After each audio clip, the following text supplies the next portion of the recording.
and welcome to the X22 Report. My name is Dave, and this is episode 524, and today's date is November 21st, 2014, and the title of this episode is White House Trying to Use Immigration to Postpone the Economic Collapse.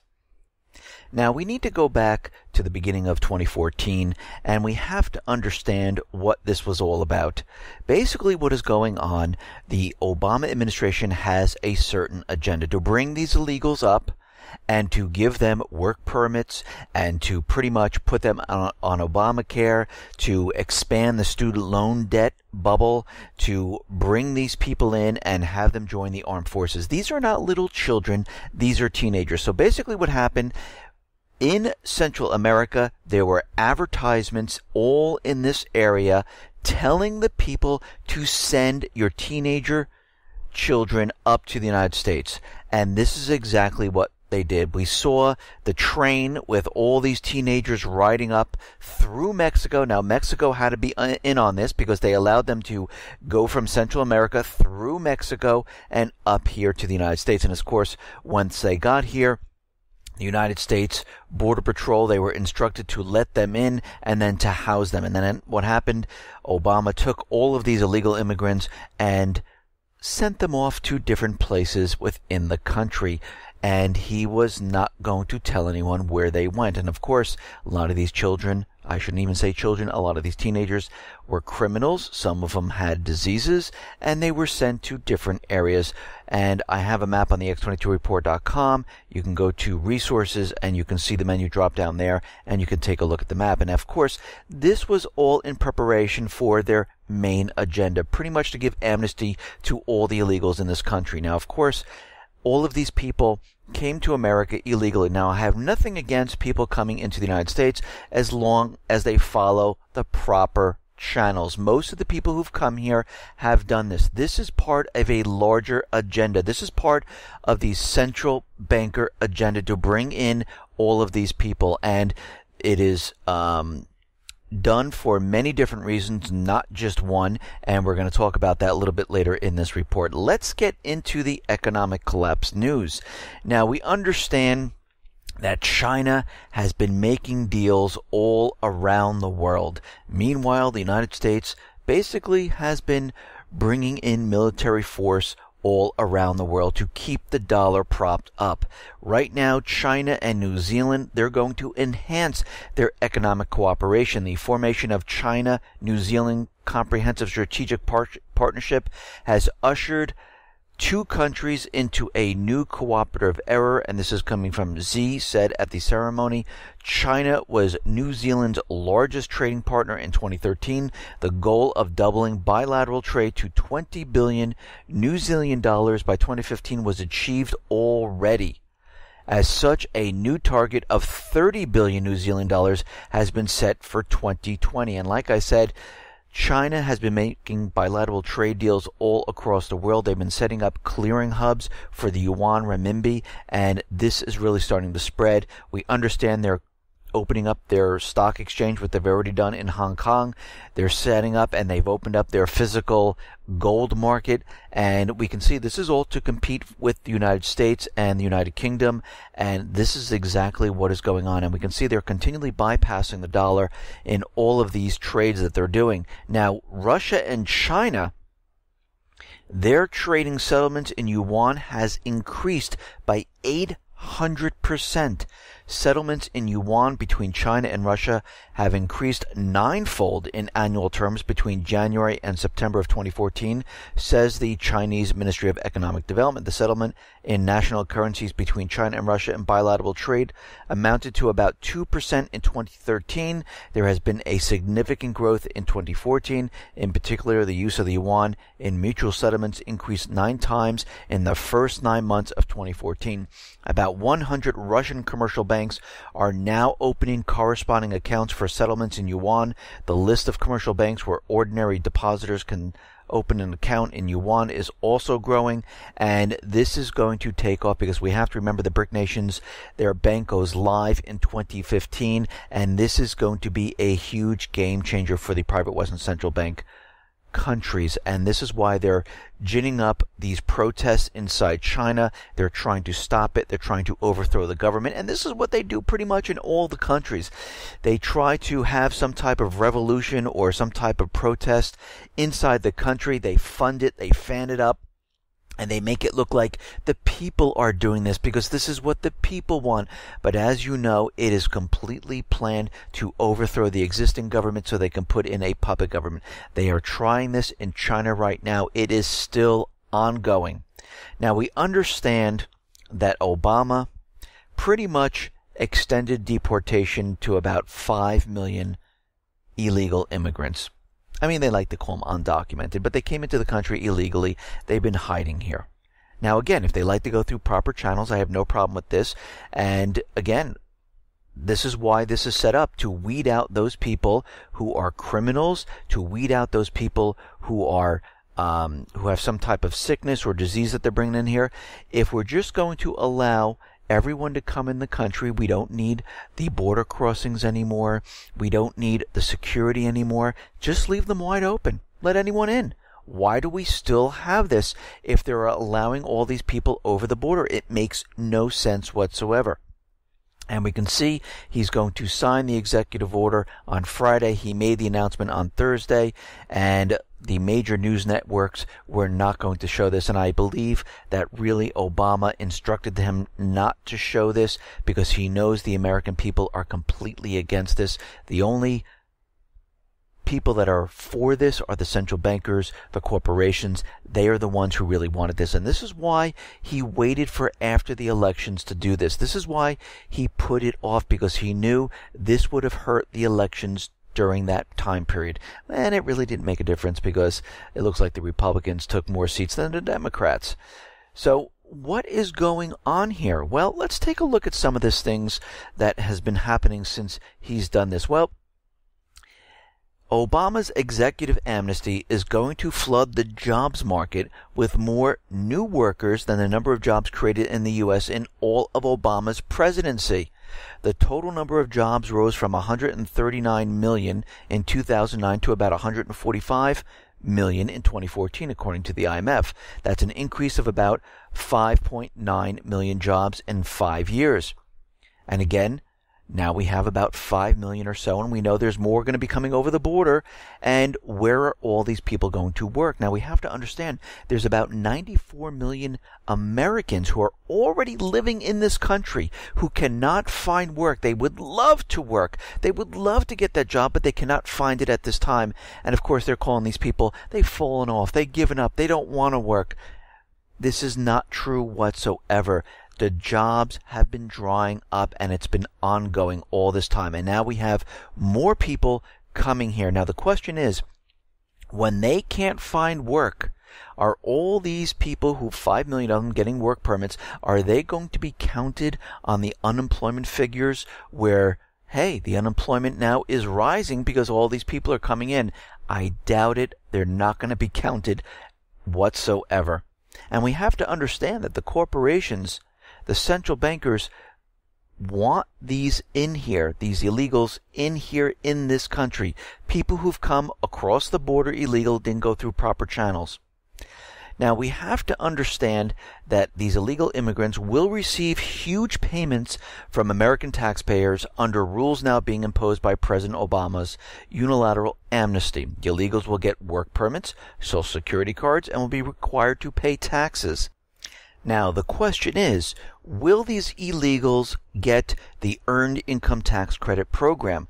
Well, we have to look at this, and once illegal immigrants are enrolled in the tax system, they're going to get, and they're entitled to get, the EITC payments. According to the Internal Revenue Service, 2 parents with 3 or more children will receive up to about $6,143 in 2014 if they earn less than $46,000. A family with 2 kids and an income of $20,000 would receive about $14,000 in taxpayer fund this year alone. So we can see right now they're going to be placed on Obamacare. They're going to get the money, and of course all these people who've been working all this time here in the United States will be paying for this. And if they cannot find a job, again, they're still going to receive this type of money. Now, in California, what we're seeing is that 40% will be eligible for the state's free Medi-Cal health services, while the remaining will be ineligible under the program's income requirements. But, of course, they can then go on to Obamacare. And, of course, Obama needs this because he needs his numbers to be boosted. He needs to make sure that the insurance companies are getting their profits, because you have to remember, they need about 13 million or so to break even on the program, and anything above that is gravy. And right now they're bordering on about 7 million or so. Of course, these numbers are a little manipulated, and with another 5 million coming on, we can see right now that they're getting very close to that number. And this is exactly what they wanted to do. They want these numbers up there to show, look, everyone's signing up, there's no problem. But we have to remember, they're getting a huge amount of subsidies to be on this system. And really, it is not a benefit. As we know, Obamacare is a tax to every single person. Now, in Tennessee, what is happening is that Tennessee is looking to take executive action on illegal immigration reform. 2 Tennessee legislators are filing a joint resolution requesting Tennessee Governor Bill Haslam file a lawsuit against the Obama administration on behalf of the state. Article 2 of the United States Constitution is explicitly clear on the powers vested within the executive branch. President Obama lacks the authority to execute even the slightest change in policy. The Constitution delegates President Obama the power to make suggestions concerning policy and nothing more. And it looks like they're getting ready to push this forward. Now, when all of this was going on and he was out there giving his speech on giving all the illegals amnesty, Obama has also implemented a special protective order allowing people from Ebola nations to stay in the United States. The special Ebola reprieve was issued separately and quietly via a temporary protective status. Basically, we know anything they say is temporary always goes full-time, and it's never temporary. I mean, President Nixon told us that they're going to go off the gold standard temporarily because of speculators, and it's been over, 40-something years. It also means that we might as well add the African Ebola folks to the official amnesty bandwagon. For now, the administration is designated Liberia, Guinea, and Sierra Leone for TPS for 18 months, and that's how it always starts, for a short period of time. Then it grows to 1 year, then it grows to 2 years, then it goes to 5 years, and then it's just pretty much permanent. Now, we can see right now that there are illegals coming over the border, and they're being interviewed saying, hey, why did you decide to come over to the United States? Well, they're saying, since President Obama is giving amnesty, we decided, you know what, let's hop the border and come into the United States. So ICE is readying its strategy for the next year, when over 100,000 illegals are expected to flood over the U.S.-Mexican border. So we're going to see a lot of illegals coming over the border because they understand, and is being televised and advertised down in Central America, that come on up. As soon as you cross that border, you have amnesty. They will not deport you. And basically, this is what's going on right now. And of course, the White House is out there, and they're saying this is all being done to help the economy, to boost the economy. Basically what's happening, and they do believe that this will help the economy from collapsing. If we bring all these low-wage illegals in here, they can get those low-wage jobs. They can pay taxes. We will get additional revenue coming into the government. They'll be put onto Obamacare, and it'll show that the health care is doing well.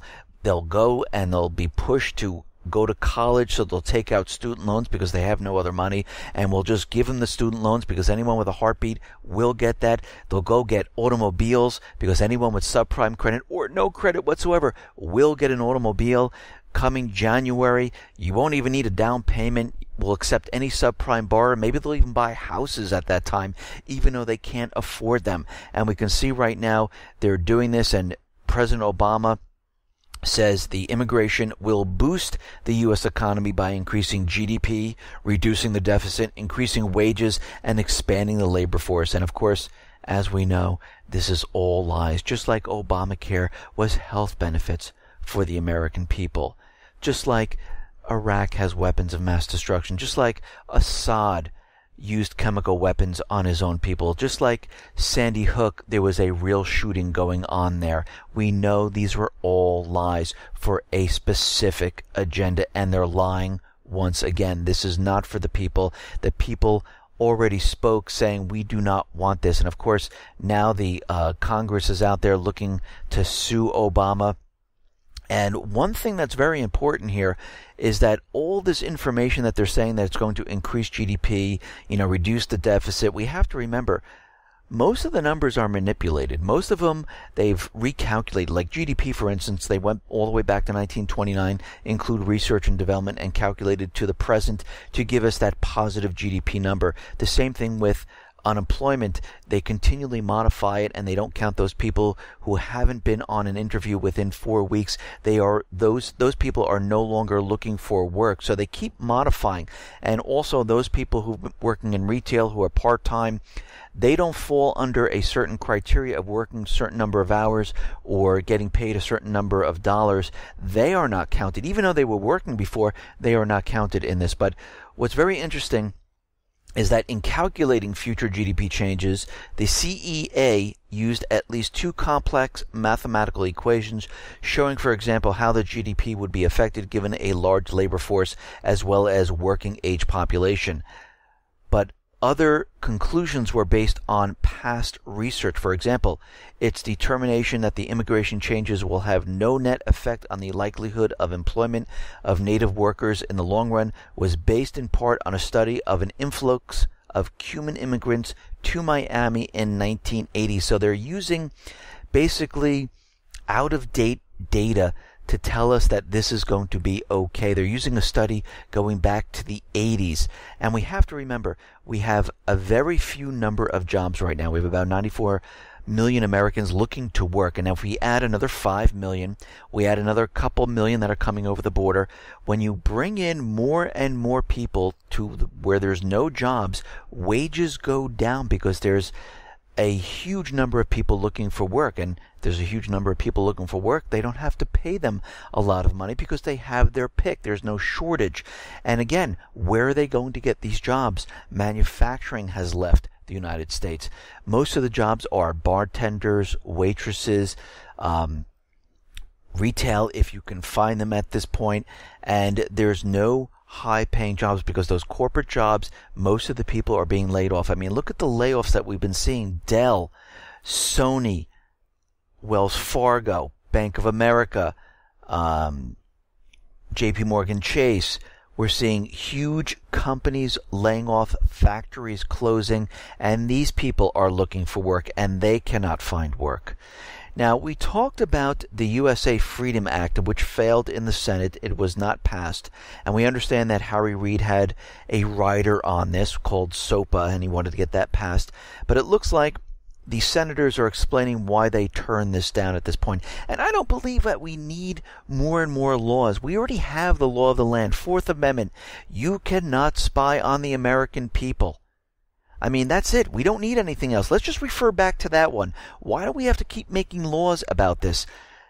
Basically, the Senate voted against the bill because some parts of the bill would reauthorize parts of the Patriot Act. And we have to remember, every time they're trying to push something out there and they give us this flashy title that sounds really great, like the Patriot Act, like the Affordable Care Act, we know it is actually the opposite. Amash's Facebook page, he wrote how the bill claims to end bulk collection of Americans' data only in very technical sense. Amash further claims the bill was watered down so much from its original form that it would allow the government to request phone data from the phone companies without probable cause. He also said the bill mocks the Constitution. And again, we don't need this. Can you imagine another bill coming up saying, oh, you know what? You do have free speech wherever you would like to do this. No, we already have it. It's called the First Amendment. We already have the Second Amendment. We already have the Fourth Amendment. We already have these rights. There is no reason to continually add more and more laws to this to tell us that, yes, the Constitution should be upheld. We should just say, no, refer back to the Fourth Amendment. You cannot spy on the American people, period. We don't need all of this. Now, we understand out in Ferguson, things are going to go hot. I'm hoping that things really die down and this does not happen, but it's starting to look like it will. It looks like they're going to try to push this as hard as they possibly can.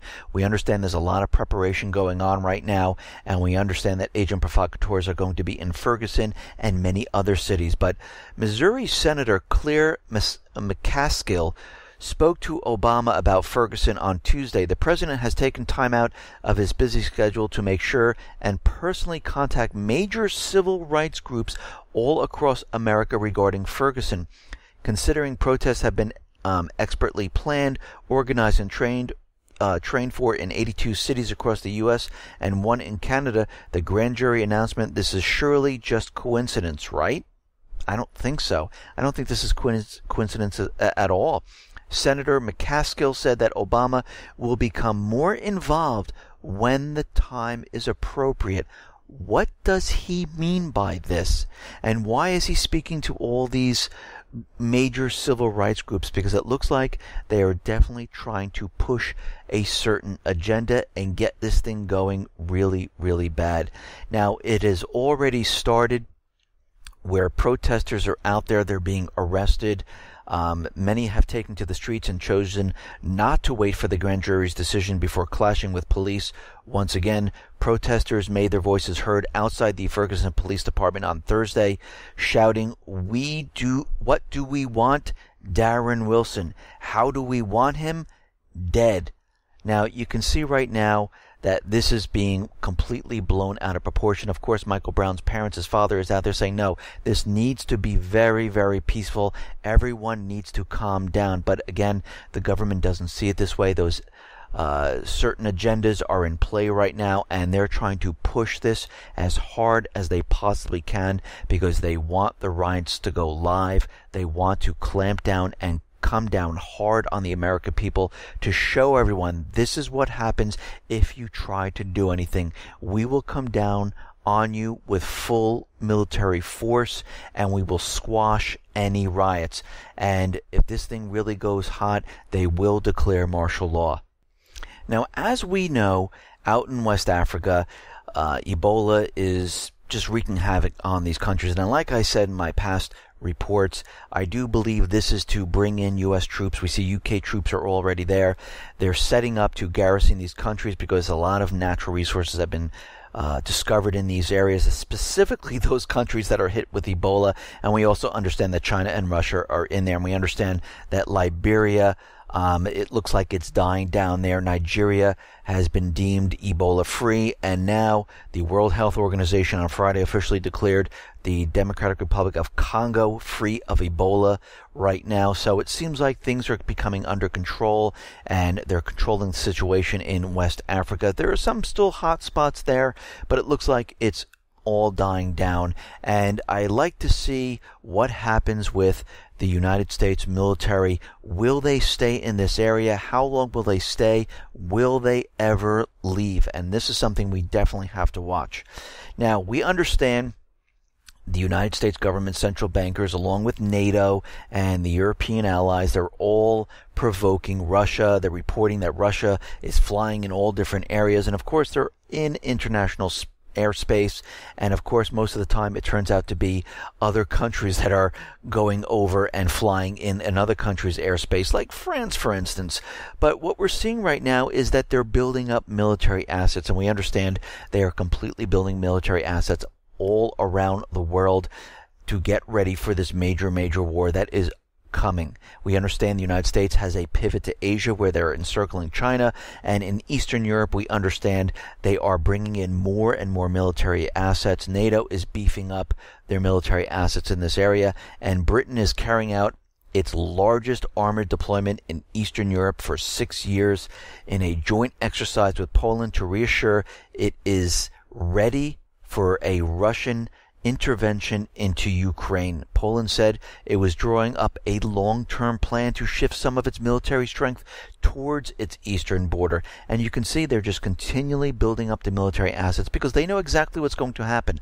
They realize eventually what's going to happen is that this war will be kicked off somehow, some way, and they need to be ready. Now, in Ukraine, it looks like The Emergency Situation Ministry of the self-proclaimed Donetsk People's Republic have completed work to remove the wreckage of the MH17, and it looks like everything has been moved out of this area, and now they're going to inspect this whole entire thing. And of course, we're never really going to get the real story because those countries do have a secret pact. They're not going to let certain information out. So we're really not going to hear the real story of what happened. And of course, they're just going to completely make it up to convince us that this is the way it actually happened without producing any real evidence. Now, it seems that Russia and Saudi Arabia are getting closer and closer. And maybe this is why we see the demonization of Saudi Arabia from the United States, where, they're letting us know that Saudi Arabia might have been involved in 9/11, which we know this is all a ruse. Saudi Arabia was not involved. We understand that it was the United States government and Israel who, in joint connection, had the World Trade Center towers come down. This was all planned, and it seems like now Saudi Arabia, who's getting closer and closer to Russia, it seems like they're starting to demonize Saudi Arabia. Same thing's happening with Qatar.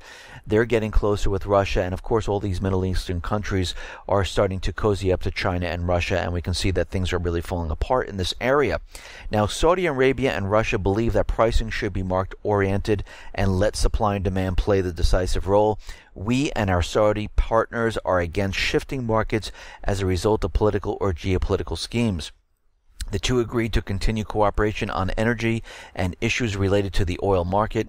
Many of the OPEC countries require a price of about $75 per barrel to keep their national budgets balanced. And pretty much Russia is being hit, the Middle East is getting hit, and it seems like the oil prices are being suppressed right now for many different reasons. One of them, to spur economic growth here in the United States, to make this holiday season much better than it's really going to be. And I don't think it's going to actually happen, because most of the people realize that eventually oil prices will go back up and they will not stay this low. And of course, they're trying to squeeze Russia right now and destroy their economy, and I don't think this is going to have the effect they think it's going to have. Just like the sanctions on Russia, it really didn't have the effect they thought it was going to have. Now, we have to remember, in Ukraine, basically the United States, the EU, the central bankers had a coup d'etat. They took over the country, and we understand that Joe Biden and John Kerry, Joe Biden placed his son on the board of one of the gas oil companies. Same thing with John Kerry. I think it was his college roommate that he placed on the board. And in Donetsk Basin, which lies in the hotly contested eastern part of the nation inside Ukraine, this is the major oil and gas producing region of Ukraine, accounting for approximately 90% of Ukrainian production, and according to EIA, may have shale gas reserves. Now, of course, we have to remember that Joe Biden's son Hunter joined the board of the largest Ukraine gas producer, Burisma Holdings, and this is why they're trying to get into the southeastern region. You have to remember, the central bankers pretty much wanted the entire country of Ukraine.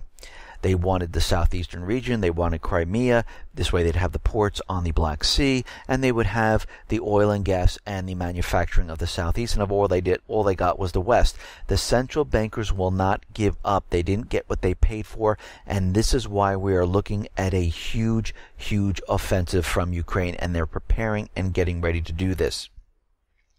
Now, the State Department spokesman Jeff Rathke said during a press briefing that U.S. will continue to send in special teams to Ukraine to provide security assistance in the form of advising and training the country's military and medical staff. Now, we've seen the same thing happening in Iraq. Advisors are going into Iraq. Of course, we know these are combat-ready Marines, and basically the United States government central bankers have been sending in advisors into Ukraine, and they're not going to stop doing this.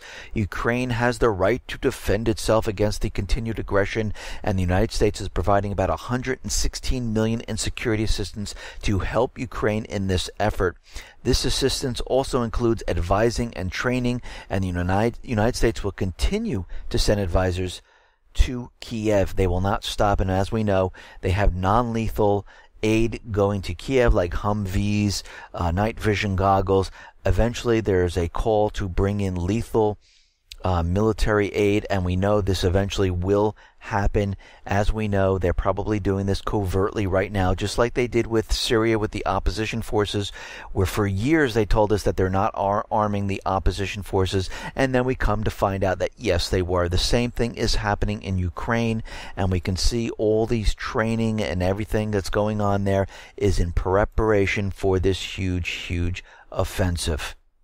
Now, it looks like Ukraine's pro-Western political parties on Friday agreed to make joining NATO a priority in a coalition deal that will give them the parliamentary majority. The coalition agreement between the 5 parties stipulates that a law must be passed by the end of this year, confirming Ukraine's intention to push for membership of the military alliance. And we can see right now what's happening. Yatsenyuk looks like he's the prime minister once again in Ukraine. By the end of this year, they're going to make a push into NATO, and of course, it's going to be right on the border of Russia, and this is exactly how they wanted it, and this was completely planned from the beginning. Now, Putin is out there, and he is talking about a colored revolution in Russia. We're seeing this inside of China right now, where the United States has their hands with these protesters trying to push the government out and replace them with a puppet regime. We saw it happen in Ukraine, and Putin is out there and he's saying the same exact thing, that everything must be done to stop a colored revolution inside Russia, because we can see right now that the U.S. government central bankers are preparing to do the same thing in Russia to destabilize the government there. And we have to remember, Putin pretty much took over the private Western central bank inside his country. He detached it from the main central bank system, and he says, you will take your orders from me. Now, it's still private, but they have to take their orders from Putin, and this is pretty much why the private Western central bankers do not like Putin. They want to get into Russia. They're demonizing Russia. It is exactly what's going on. And again, we have to remember, these central bankers are going to war with all these countries that don't go along with their practices of central banking. And when you break apart from this and you start your own system, they go to war with you. And this is exactly what we're seeing. We also understand that their system is completely falling apart. It is collapsing here, and they realize eventually what they need to do to take all eyes off of this is to start a war and blame it on another entity, a country or group, and it would be all eyes off of them. Now, out in Lebanon, we understand that Lebanon is in a battle against the people there. They want the puppet government out. They want the central bankers out. And there's a lot of fighting going on right now. And they haven't elected a president. And what's funny is that Obama is out there and he's saying that the Lebanese people need to elect a president, and it needs to be the Lebanese decision of who will be the president. And of course, this is all lip service. The United States government will only allow those people they want in government. If it is anyone else, they will step in. Look what happened in Ukraine. They only chose those people they want in power. In each one of the countries, Libya, Yemen, they only want those people they want in power. If you choose anybody else, they will step in. In Afghanistan, Kerry went there many times to help their problem of choosing a president. Of course, they wanted one that would sign the bilateral security agreement. The same thing's happening in Lebanon. The people want somebody different from the U.S. government, and they will not let this happen. Now, we understand the Islamic State was out there, and they were pushing their number of countries they were going to go into to create their caliphate. And of course, Yemen was one of them, Libya was one of them, Lebanon was one of them, because these are all the places the United States government central bankers need to get back into. Now, the people in Yemen, they're out there saying, listen, no. We're not agreeing with the Islamic State. We don't want to be part of their caliphate. We want the puppet government out of our country. We want the central bankers out. And guess what? We do not want to be part of the Islamic State. But of course, this is not the message the United States government central bankers want out there. They want out there that the Islamic State is in every one of these countries, and these are the places we need to get into. Now, we understand the Islamic State is completely created by the United States government, central bankers, by Israel, by UK, and other Arab nations. And we understand that once you're in the Islamic State, they just can't let you leave and talk about it. And we have to remember a lot of these people who join the Islamic State, most of them are prisoners, murderers, paid mercenaries, and you are not allowed to leave because they're afraid that once you leave, you might talk about what's really going on there. And several foreign jihadists who joined the Islamic State in Syria and then tried to desert have faced arrest and execution at the hands of the group.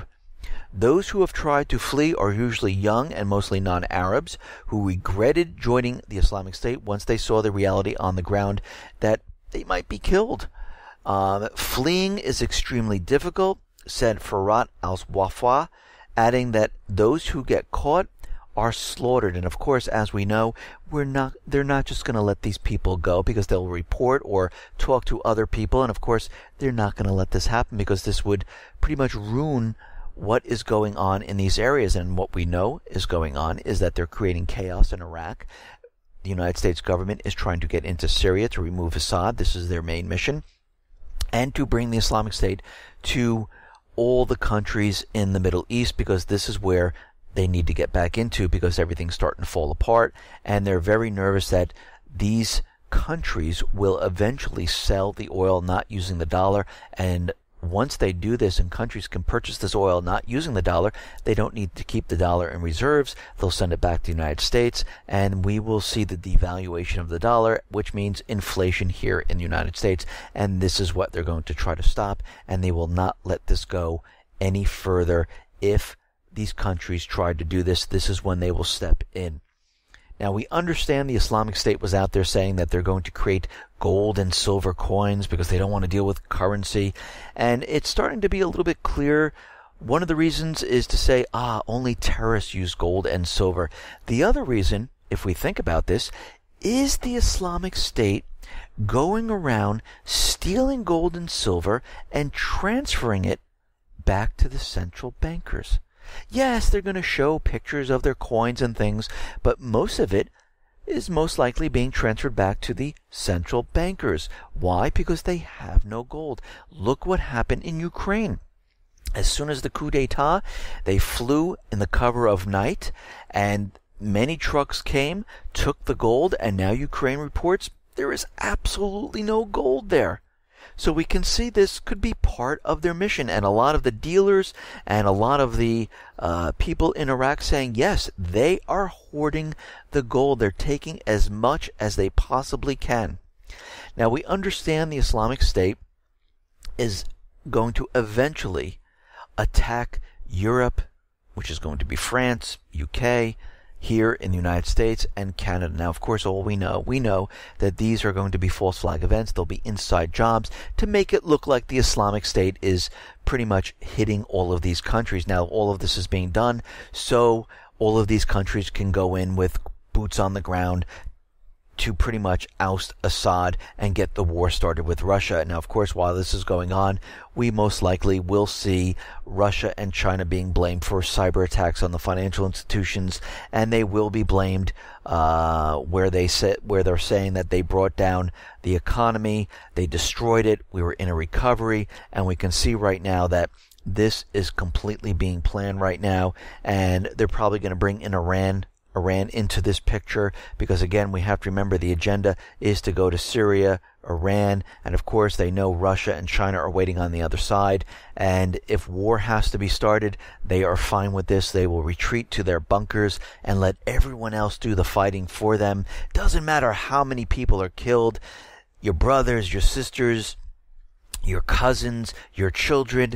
Listen, it's a risk the central bankers will take, that you will be killed, they will be safe, because they do believe once this is all over, and they've made a huge amount of profit on both sides of the war, they will emerge and restart the entire system all over again. Because as you know, once the war ends, they have to rebuild everything. And where are you going to get this from? Where are you going to get the currency? From the central bankers.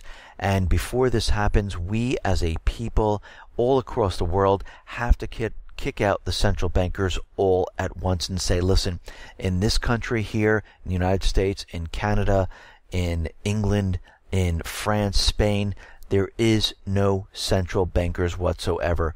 We do not want you here. We want you out. But before this time happens, everyone definitely has to make sure that you are prepared to pretty much go through this time period of where you might not be able to get food, where you might not be able to get supplies, where there are people out there who aren't ready trying to break into your home or try to steal things that you have. This is why you need a weapon. You need gold and silver to protect your wealth.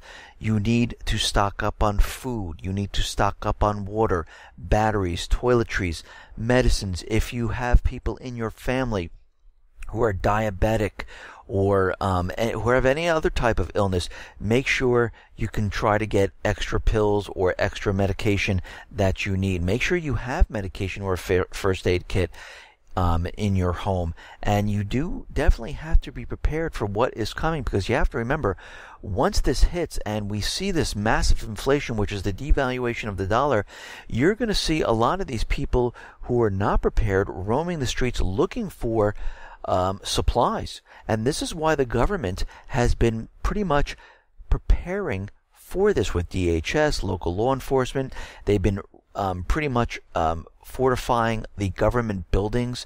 The White House has been putting up buffer zones now because they know exactly what's going on. Throughout Europe, we have Spain, the police forces there being trained for rioting.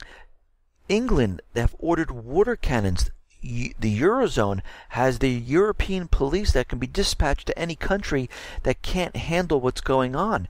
So we understand that they are definitely getting prepared for something, and that something is a total major collapse, and they need to keep the people controlled. Listen, everyone, thanks a lot for listening. Be well, be safe, and especially be prepared. Thanks a lot.